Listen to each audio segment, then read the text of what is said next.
Grazie, la parola all'onorevole in 't per 2 minuti e 30. Commissioner, colleagues, just a couple of days ago I was watching a documentary on BBC World about some countries in the Caucasus where it is customary that men ride out and steal a bride. When their eye catches a nice girl, they abduct her, take her home, rape her, and then she is his wife. Of course, the families of the girls vigorously protest against this because they feel it is not up to the man to decide to take the girl, it is up to her father to decide to give her away. Of course, it was a heartbreaking documentary. It was shocking. And why? Because we feel that the choice of a partner, a choice of a husband or a wife, is the most personal, the most intimate choice you can make in life. It is not for the man, not for your father, not for your brother, and certainly not for the state to determine who will be or not be your partner. We have seen in history, and we still see today, countries where the state will ban marriage between black and white people. In my country, not very long ago, this was something my grandparents were confronted with, Catholics were not allowed to marry Protestants, even if they loved each other. There are still conservative Muslims who feel their daughters should not marry non-Muslims. There are many examples like that, and we feel that is very shocking. Well, but we still have countries in the European Union that ban marriage between consenting adults of the same sex. Now, I know that for some people it is very shocking that people of the same sex can love each other, but that is not really relevant. What is relevant here is that every single EU citizen should have the same right. It is not for the European Union or for the member state governments to judge a personal relationship.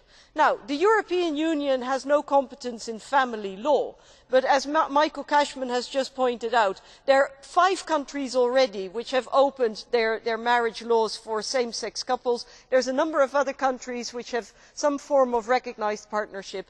The very least we should be doing in the European Union is apply the principle of mutual recognition. We do it for jam and wine and beer. Why don't we do it for marriage and for relationships? And I would like to ask the Commission to take the initiative for mutual recognition between those member states who already have marriage or some form of registered membership, and give us a roadmap on how we will get to a situation where those relationships will be recognised everywhere. Thank you.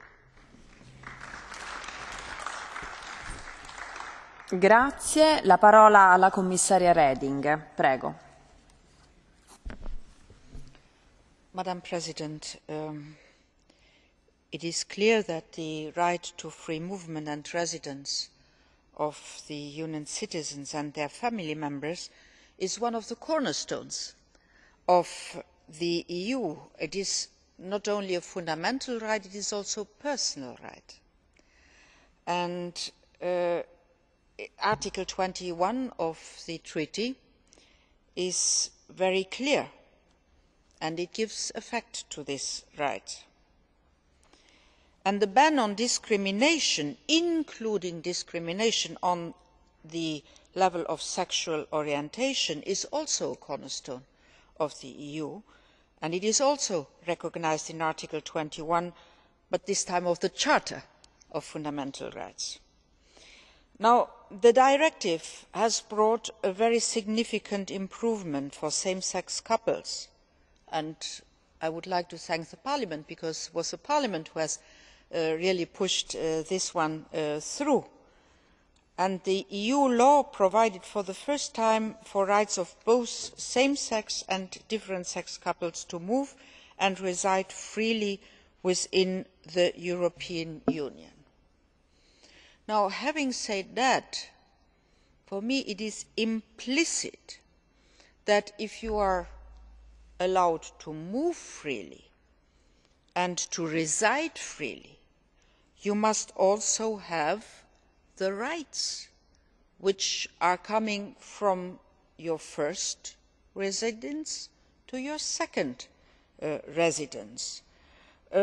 Of course, it is for the Member States, as has been said, to decide whether or not they provide for registered partnerships or for a legal order, but what we see in the evolution is that more and more Member States go in the direction of recognising or of allowing marriages of the same sex. And the directive is very modern in that respect, because it does not distinguish between same sex couples and couples of the opposite sex. The directive actually is neutral on this. It allows all the situations to happen, to express themselves and to have their right.